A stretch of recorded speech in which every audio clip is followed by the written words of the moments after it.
Americans are eager for alternatives to hostile, woke companies. At New Founding, we want to help. What does it take to grow an exceptional, pro-American business, and how can we start more of them? Welcome to Align, where you can find out. Our host, Bart Lomont, will be your guide. From his Indiana family farm to Air Force veteran, Shark Tank entrepreneur to president of Principal Investments, Bart is your premier guide to buying pro-American.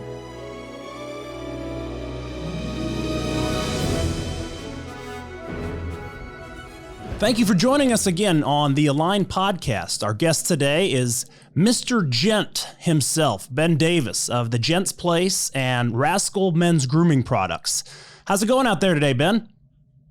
Doing great. How are you, Bart? Excellent. It's a great honor to have you on the podcast today. Especially somewhat sentimental and special to me. Ben was one of the first guys in the Dallas business community that I connected with when I moved here and moved in 2013, but went in for my first haircut at the Gents Place. And I say haircut kind of in air quotes because as we'll get into Ben's story, he's not selling haircuts and the Gents Place is not a barbershop. But, I'm really happy to have you on today, Ben. Thank you for joining us.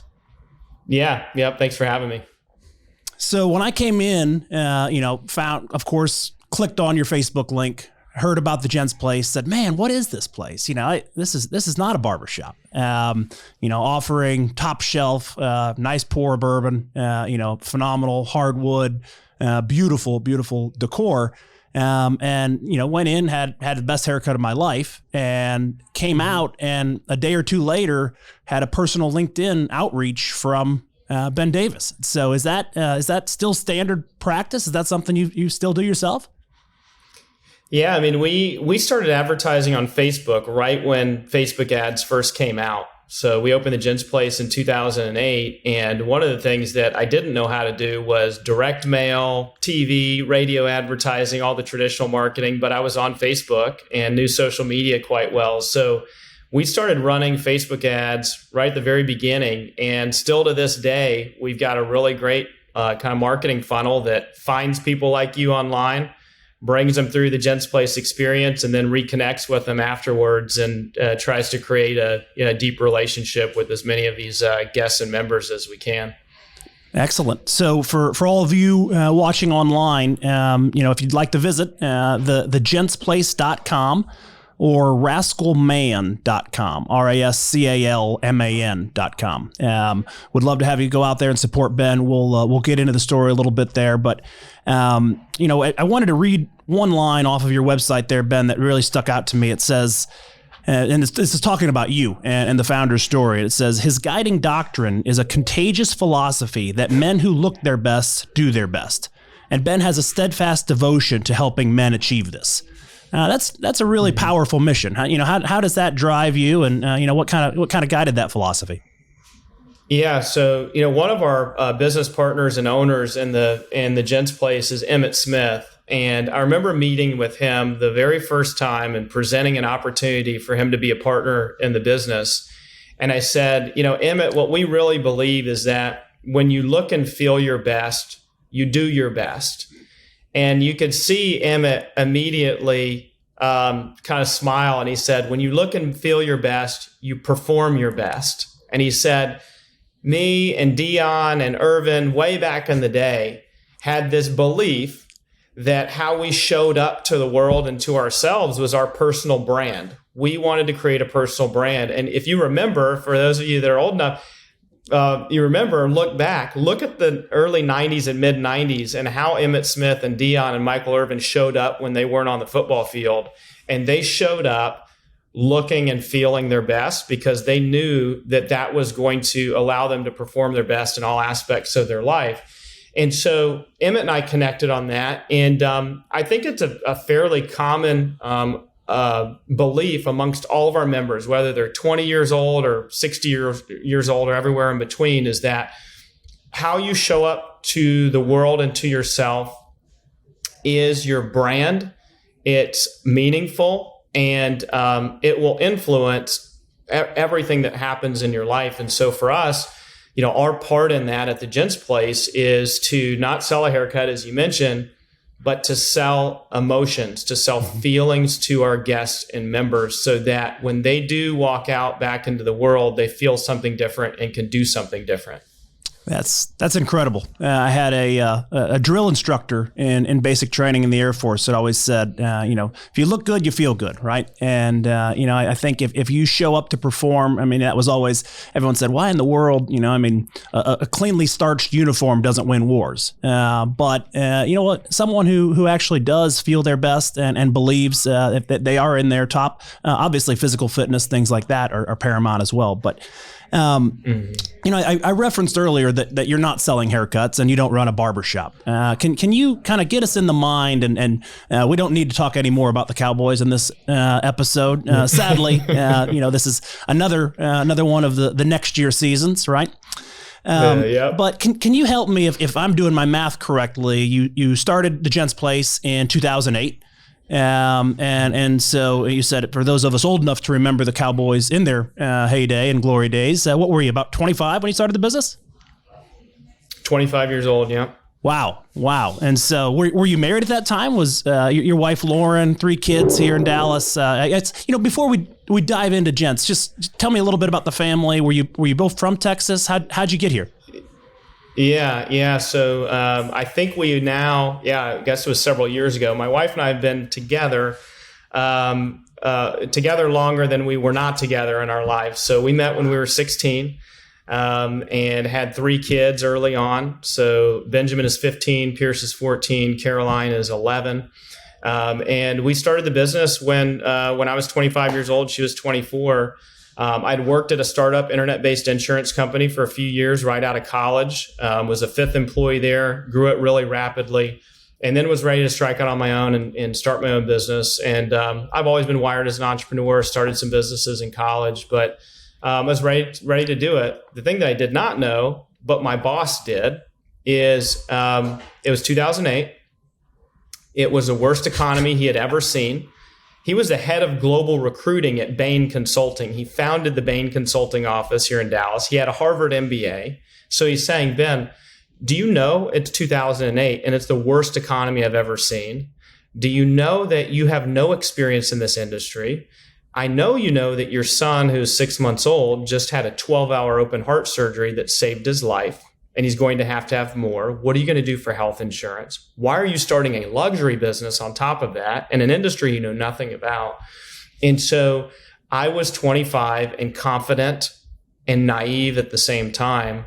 And so Lauren, my wife, and I went on this journey. We packed up. We moved out of our house, beautiful house that we had just bought, into an apartment next door in Frisco, Texas, where I could walk to work every day to the first Gents Place location. And so this has been a family business from the very beginning. The day we opened the Gents Place was the day of my son's second open heart surgery. So I worked from 10 a.m. to 8 p.m. in Frisco at the front desk, and then drove to Cook Children's at Fort Worth to be with our middle son, Pierce, after that second surgery when he had just turned 1 year old. Wow. So many stories of grit, determination, and passion, right? That is ultimately, I think, what is the deciding factor in so many businesses that make it or not, right? Do you have that grit?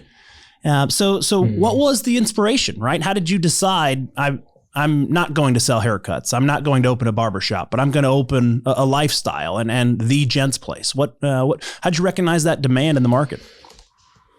Yeah, it's funny. I was ready to start my own business. I was tired of working for the company I was working at, and I wanted to solve a problem in my life because I felt like as hard as I work, I knew I was going to be in the business nonstop, and I needed to be passionate about it. I realized there are 2 things I hated most in life. One was going to the grocery store, and the other was getting my hair cut. And I avoided both at all costs. The grocery store thing was like millions of dollars and low margin, and just seemed like a very large headache that would be coming if I started that.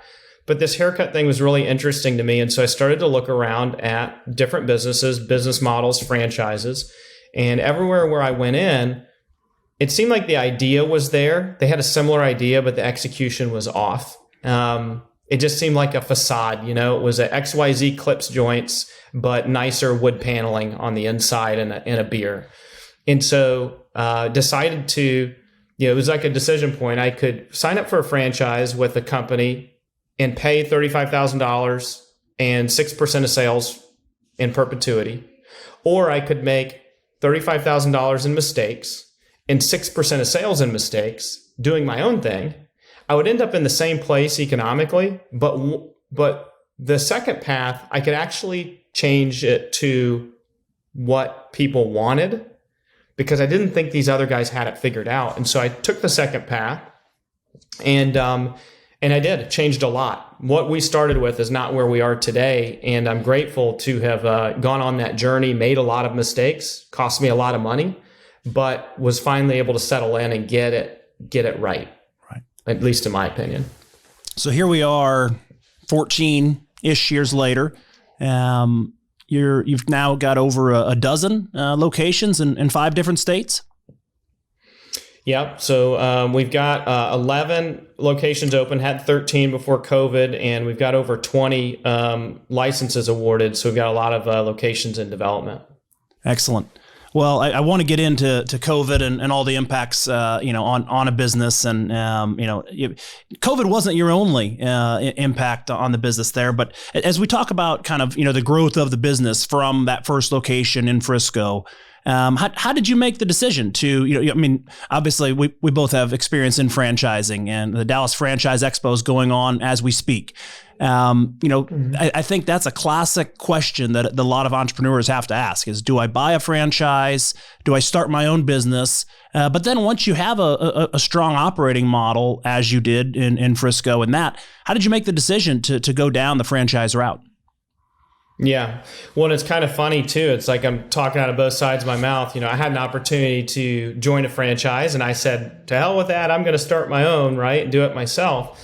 But that was because the industry was new and the franchisors were new, and I didn't believe in what they were doing as a consumer. I went in as a consumer and said, this doesn't feel just right. There are so many franchises out there now that I would love to invest in, because I just believe in the concept and believe in the business. And so I'm a big supporter of being a franchisee.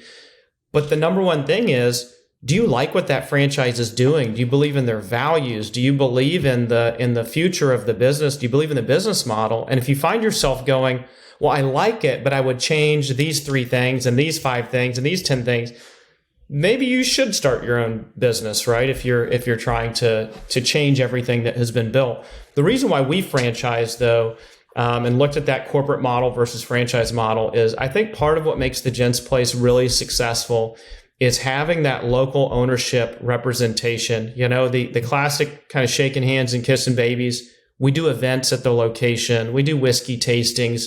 We want our owners involved in the business. And I saw the future in doing just corporate locations, and me not able to be everywhere at the same time as a hindrance to me, growing corporate, at least that big of a corporate footprint. So, my perspective is franchises are great.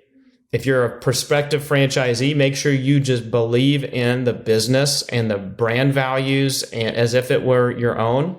If you're evaluating whether to franchise your business or to grow it corporately with your own funding or to raise money, think about what really makes that business work. Is that local owner touch a key part of driving the economics? If you're a yogurt shop, how many of us said, gosh, I really, I go to that yogurt place because, the owner's always there. Some businesses just don't lend themselves to that. You probably go to the yogurt shop because it's convenient, it's clean, the yogurt's good, the people are friendly, but it's not because you met your old business partner or future business partner at a whiskey tasting, right, at the yogurt shop. So a lot to kind of evaluate and unpack there for people that own their own businesses and thinking about it. But that was kind of my perspective and how we ended up down that path. Well, I think, you've got the curse of so many entrepreneurs, right? I remember the great Norm Brodsky, great speaker and entrepreneur, right? When I was in my early days of starting my first company, Norm was talking to a group of us entrepreneurs at some Inc. conference, and he said, hate to break it to you, but you are now unemployable, right? You've gone out on your own. Your resume shows that, and no corporation in America wants to employ an entrepreneur. And I think it might have been a little extreme, but it's funny how once you feel I would change these things, I would do these things differently. You do have that power as an entrepreneur to start your own business. I've got to tell you a funny story. In college, I was at UT, graduating from the business school, undergraduate, and I intentionally interviewed with all these small firms. But then I was encouraged because I had really good grades. Like, you need to interview with all the consulting firms and these Fortune 500. And so I took some of those interviews, interviewed with a major consulting firm, and got declined for the interview. And the interviewer reached out to me and said, hey, he called me. And I remember exactly where I was standing at my crappy apartment on the west side in Austin. And he said, hey, we're declining you. Would you like to know why? And I said, well, yeah, I would. And it wasn't even the top tier consultant. It was like one right below that. And I'm like, these people are going to decline me. I want to hear this. And he said, Ben, when we asked you what you saw yourself doing in 3 years, without hesitation, you said, start my own business. And so he said, look, if you're trying to get a job coming out of college, you may not want to just tell everybody you have absolutely no plans on working for them, a few years out. Right. Oh, that's great. So that was the beginning of my unemployability, I guess. So you mentioned you've got a few new locations under license. Maybe talk a little bit. Obviously, you're actively selling franchises and in the market and expanding the Gents Place there. Who is your ideal franchisee, and what do some of your current ownership groups look like? Yeah, and we did take a pause during COVID and just starting to get that rolling again. And so, for us, it goes back to, do you believe in what we believe in? Do you believe that when you look and feel your best, you do your best, or you perform your best, as Emmett likes to say? Do you believe that the money that people pay us at the Gents Place is an investment and not an expense, right? It's an investment in their life and their lifestyle and their network, and how they show up into their business and to their relationships. Because what we really do when you come into the Gents Place is we help you focus on the best moments of your life. We talk about what you love most about your kids, about your work, about your church, about whatever you do. And our goal, it's kind of like a little mini life coaching session without you realizing it's even happening to you. Our goal is to send you back out in a better emotional state, because we have a belief, and this is part of our franchise recruitment process, is we have a belief that when you that your emotional state in life determines your decisions, and your decisions determine your destiny. So how you show up emotionally will create outcomes for you in the future. And so we need franchisees that aren't looking to just make a dollar. They don't have 30 of these and 20 of these and they want to get 10 Gents Places. Is that they really believe in the mission of the brand. That's number one. Do you need financial resources to start a Gents Place? Yes, you do need those. But that's number one for us is, are you excited about and do you believe in what we believe in? Excellent. Well, you've mentioned COVID a couple times, and unfortunately, that wasn't the first time disaster struck the Gents Place. On October 20th, 2019, the costliest tornado in Texas history swept through the Preston Hollow area of Dallas, Texas, taking out my home club, the Preston Royal Shopping Center there. Just a few short months later, businesses like yours and so many small businesses were deemed non-essential by an overzealous county judge here in Dallas that, we can talk about him a little bit later as well. But can you just walk us through, what now you've got a young family, kids in school, how do you start to handle, a tornado completely devastating the entire shopping center your business is located in and then going, several months at least without revenue? Yeah.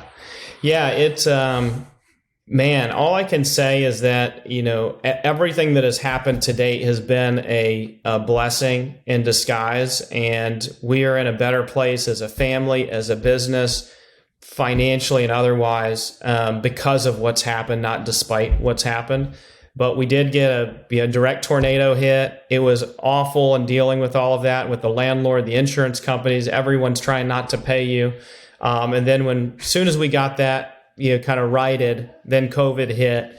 I think for us is that there's all kinds of different quotes and cliches and everything, but we feel like everything happens for a reason and that it is God's plan for it to happen. And so we've really trained ourselves, especially over the last few years, that when there's adversity that shows up, there's a reason for it, and we need to accept the adversity and not complain about it, and just know that there's something better on the other side. And so, what's really, it's a strength and mindset that I think for any entrepreneurs out there that are faced with obstacles and all these things, COVID or otherwise, that are thrown at them, it goes back to being able to control your emotional state is everything. Like, we manage our state as a family, as individuals, our kids do, everybody does. And if we can stay there, you see things that other people don't see. You see opportunities that other people don't see.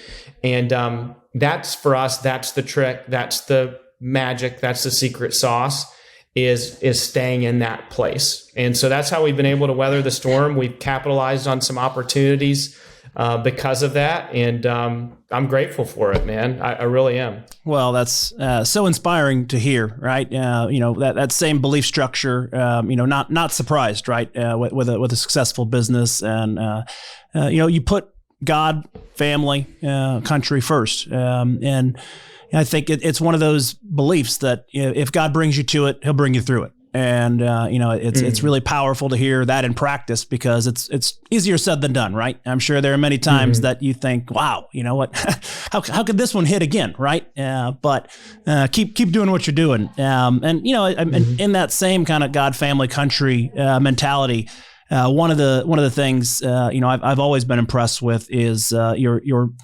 willingness and commitment to give back to your community, and especially to the military community. Can you talk a little bit? I know you have a personal connection to the military as well, but kind of walk us through Operation Gentleman and some of the really impressive stats I know about it. Yeah. So my dad was a retired lieutenant colonel in the Air Force. My grandfather was a retired lieutenant colonel in the Air Force, and a boxer, Hall of Fame boxer. And so I come from a family of hard work and discipline, and being a military brat, moving around all over the place, really taught me the value in hard work. My mom worked for the Department of Defense and several different military associated businesses as a civilian.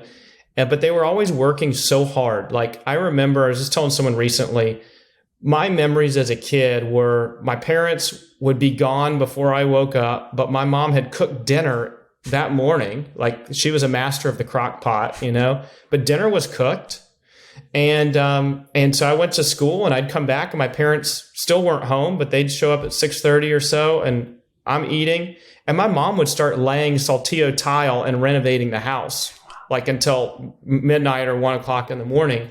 And my dad was the same way. They always bought a house that they could renovate. And it's like, I look back, I'm like, how did they have all the hours in the day to do this? They worked all the time, but they worked at home, and they still were able to put food on the table. And so that, to me, is the military life. They got everything done, and they still raised us with strong values and discipline and hard work. And so what we did at the Gents Place, really from the beginning, but we really added to it over the last 5 years, is we started our own nonprofit called Operation Gentleman.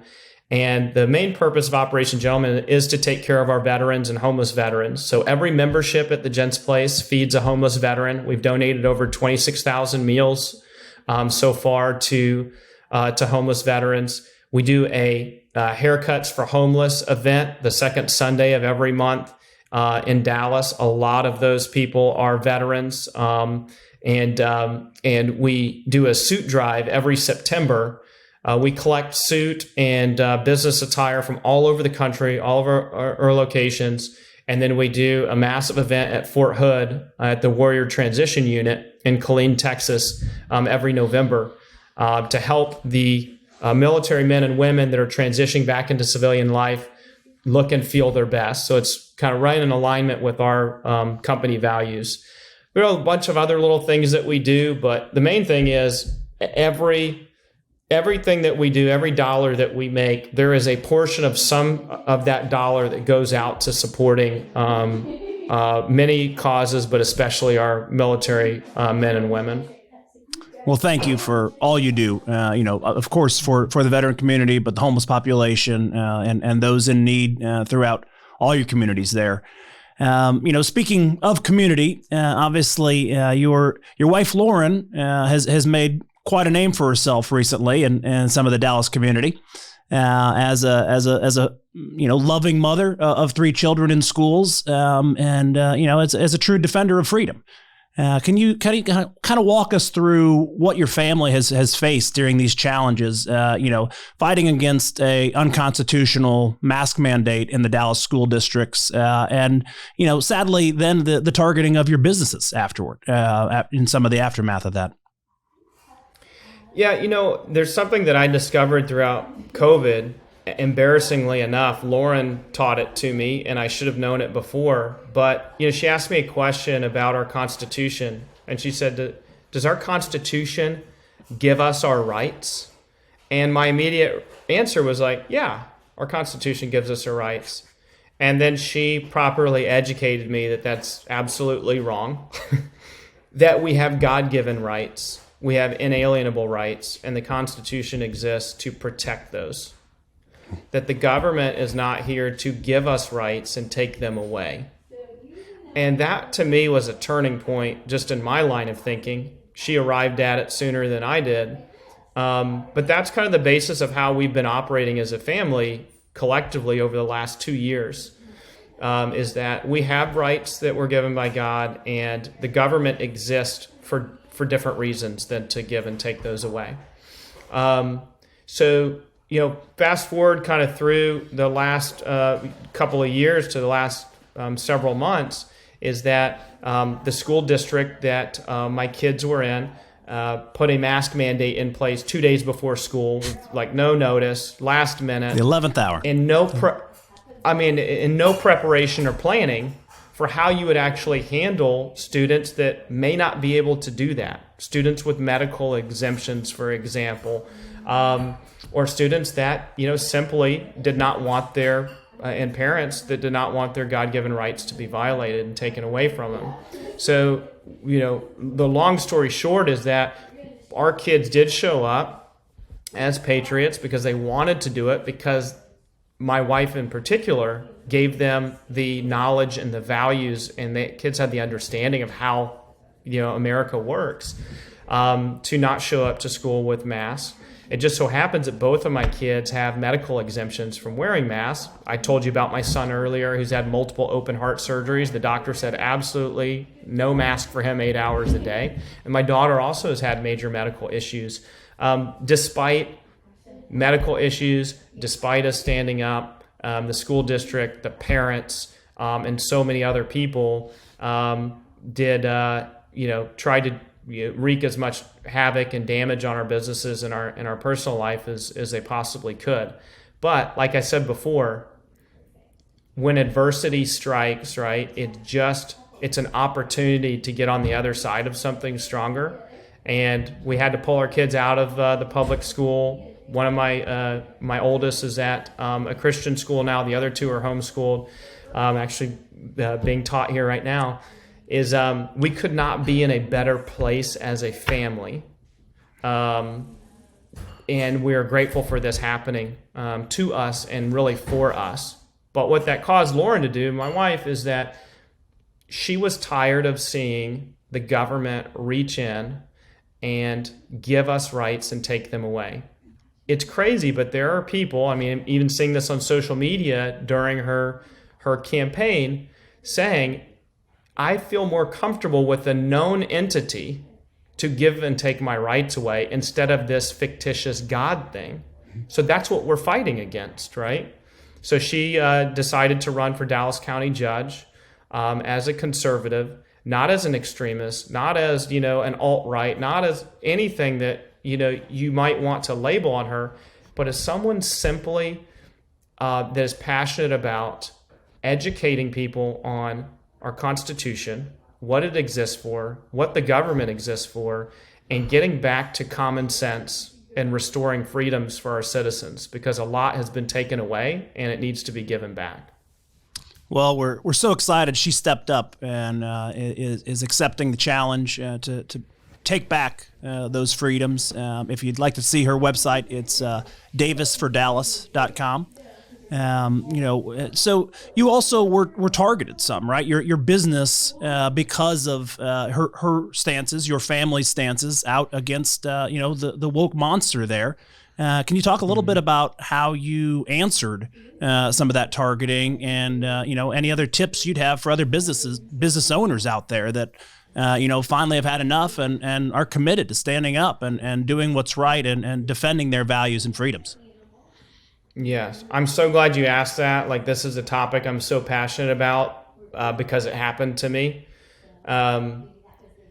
We had every one of our businesses a letter sent to every single one of them defaming our family, defaming my son, just outright lies about my kids by name, my wife by name, my family by name, my business by name, threatening, intimidating. This is a reality that every business and every human is faced with right now, especially when you look at mandates. And Lauren talks about this on the trail a lot, is that mandates force people to be either good or bad. And if you're bad because you don't follow the mandate, then you're evil. And if you're evil, you're a terrorist. And if you're a terrorist, you should be killed. And I don't say that figuratively. Parents have emailed into our school, and we've got it on public records request, seen it with my own eyes, saying the Davis family should be charged for attempted murder. Their kids are terrorists. We just found this out this last week. I have the email copies of it. You can't make this stuff up. No, you can't. And as a business owner, there's going to be a line that you're going to go up against at some point, right? It's just going to happen. And you have to decide in that moment what you're going to do. You're going to back off the line, or you're going to hold the line. You don't need to go over it. You don't need to go crazy, but you have to make a decision there. And so in my particular case, we had every one of our businesses mailed out a fictitious letter mentioning my kids by name, things that they didn't do, threatening our business owners, our franchise owners, threatening my business partners. They spent a lot of money trying to defame us. One particular website has written, I think now 13 or 14 long-form articles all about, our family and things that aren't true. And literally things that are completely made up, completely fictitious, anonymous websites, so you don't know who wrote it. And so I think as a business owner or as an employee or just as a human that lives in America right now, what are you going to do when you're up against that line? And if you choose to do nothing, if you choose to just take the vaccine or put on the mask or just comply or just do this, fine if you want to do it. But if you're doing something that you don't want to do, and you're deciding to just go along with it because it's just easier, you don't want to lose your friends or you don't want to lose your job or anything else. Your listeners may not like this, but it's my true belief. You are part of the problem. You're part of the problem if you do not want to do something that violates your rights and you do it anyway. And this goes back to God and our faith for us, is that our identity is not as a business owner. Our identity is not as a politician. Our identity is not as Bart's friend. Our identity is in Christ, that we are a child of God. And when you believe that to be true, when you know that to be true, it's okay that you lose friends. And we've lost almost every one of our friends in Dallas, certainly from the school, we lost everyone. You're going to lose friends. You may lose a business deal. You may lose some money, but it really doesn't matter because you're standing up for our inalienable rights, and that's really all that matters. And so if you need a friend, I'll be the friend that tells you that, right? If you need someone to go along with you, find that person that you can lean on that will help you through thinking through those things, because it is scary. I understand it's scary. You may lose your job and you may lose a friend. But when you do that, when you make that compromise, I can guarantee you, especially if you're a man or woman of principle, you will feel much worse when you make all of those compromises. It will be a burden that is very difficult to carry because you've sold yourself out, and it's not fair to you, and you shouldn't have to do that. So we have strength in numbers. We have strength in people that are fighting, and reach out to someone. And like I said, I'll be that person if you're struggling at your job or elsewhere. I'm really passionate about that. And when you just, I think the last thing I'll say, Bart, is when you do what's right, when they see the strength and conviction, most people back down. Most people go away. Most people cannot handle the raw truth, right? And it's not as scary as you think when you stand up. Right. Well, as they say, iron sharpens iron, Ben. And I think with crisis comes opportunity. And much like your challenges with the tornado and the early days of COVID and the lockdowns, your businesses and your family are only stronger from it. So I think that's a really, really strong lesson learned, and thank you for sharing that, because I'm sure there have been several months or years now of very very strong trials and tribulations. I think if back to kind of the advice side, mentorship is so important in business. Do you have any particular mentors you'd like to mention by name, or even bits of advice that you've received that you'd like to pass along? Man, if I mention one by name and I leave one out, I don't want to create any enemies with my mentors, but I can tell you that I've had some incredible mentors in my life from a variety of different, different backgrounds and different places. What I found in mentorship is if one person is better or more knowledgeable than me at just one thing, like that's a mentor opportunity. Mm-hmm. If you're trying to look for that perfect mentor, I think that's how I thought about it early on, is I need to find that perfect person that's like, they're a strong Christian, and then they're a great business person, and then like they're doing this, you're probably not going to find that person. But if you just go, that guy knows more about finance than me, then that's an opportunity. And I met someone yesterday, I'm not going to mention him by name, but very wealthy, very prominent guy in Dallas. And he called the SMU Business School and said, now this is a big time private equity guy, right? He's got a $5+ million house in Highland Park.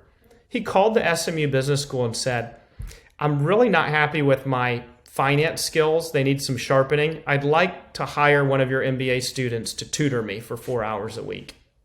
Wow. SMU was like, we have never had anybody of your stature ever call us and admit that they don't know something. Humility. What a great leadership trait, right?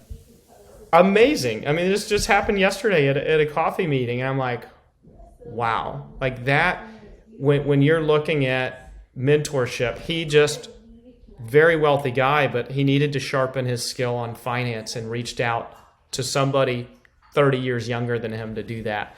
So that was just a good reminder and really inspiring to me to keep looking for mentors all throughout life. Excellent.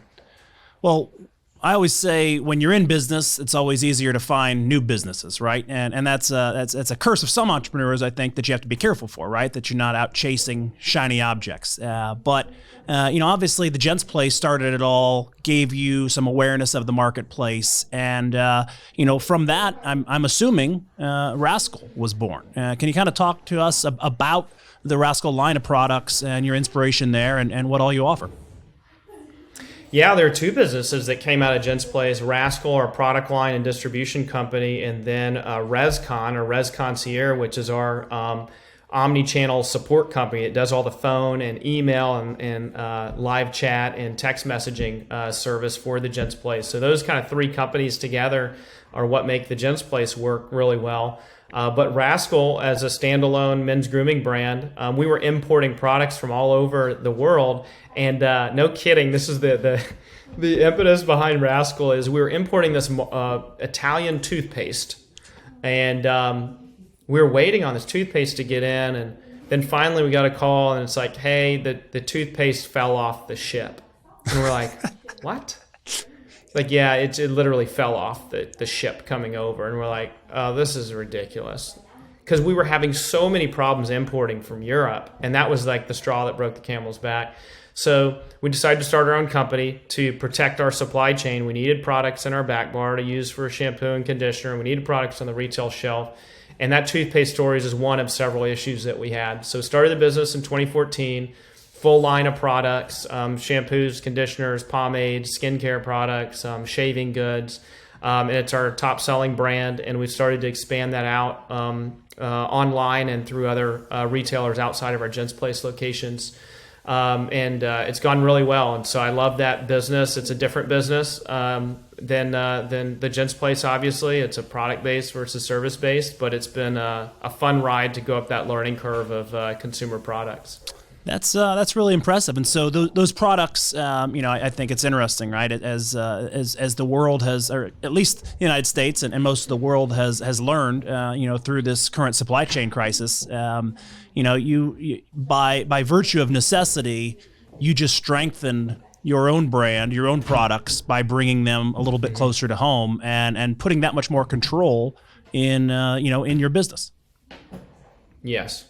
Yeah, and it's funny now, the supply chain is an absolute mess. And thank God I have a business with suppliers I've done business with for a while and can still get product over. But, you're trying to start a new men's grooming or CPG company at this point. It's going to be pretty difficult to do so if you're trying to import anything from overseas. Excellent. Well, before we wrap up here, Ben, I always like to break out my crystal ball and look at none of us 5 years ago would have predicted the last 2 years, right? But in business, planning is everything, and you obviously your family has a big couple years ahead. But if you look at the Gents Place and Rascal, where do you see these brands and businesses in the next 5, 10, 20 years? Well, the good thing is, I think, knock on wood, Amazon is not going to be competing with us at the barbershop level. So I think gentlemen are still going to come in and get their hair cut over and over again. I think the trend is that they're looking for more than a haircut. They're looking for a place to relax. They're looking to get recharged. They're looking to expand their business network. They are looking to do business deals. They're looking to host events. So all these ancillary things that we do, I think, are going to become more and more core to the business model, and we're going to be doing just more of them. So I feel really good about the Gents Place growth and reaching the markets that are underserved right now. There's many of them. We only have a dozen or so locations across the country, so we're looking to expand that out. And then Rascal and just men's grooming in general has been a booming industry even before COVID. It even accelerated during COVID, online sales, and people looking for brands that they identify with. I mean, I think the common theme here is you look at next 5, 10, 15, 20 years, it's not about what product you can make that people love. It's about what brand you can create that people emotionally connect with. And that goes into values, that goes into philanthropy. Who are you supporting in your brands, right? When you make something and you choose to support veterans or homeless or battered women or whatever, it's people have choices. A lot of companies make similar products. And so for us, we're building brands that we believe will make an impact and will connect emotionally with our consumers. That's so important, Ben. And honestly, the inspiration behind this podcast and the online newsletter in general, right? Our readers, our listeners, they want alternatives to these large woke brands. And, I can't think of a better way to potentially, influence or put a little bit of pressure on Gillette than saying, guess what? We don't need your products, right? We can go to Rascal. We know the story behind Rascal, and we know they support our values. And so I know I speak on behalf of all Align listeners and viewers out there when I say thank you. Thank you to you, your family. Thank Lauren for stepping up in her fight. Thank your children for being courageous in their views and their strong stance to support freedom and their values. Please let us know how else we can help. To all you viewing and listening out there, a reminder, you can visit thegentsplace.com to find out about locations near you for franchise info, or rascalman.com for direct-to-consumer shipping to you as well. So, Ben, thank you very much for joining us. Please keep up the good fight, and we'll look forward to a part 2. I think very good things are going to come here. Yeah, absolutely. Thank you, Bart. Thank you. Thank you for joining us on Align. As Americans, we want to buy from companies that make our country stronger. Subscribe to this podcast and share so we can grow our network of businesses and consumers who share patriotic values.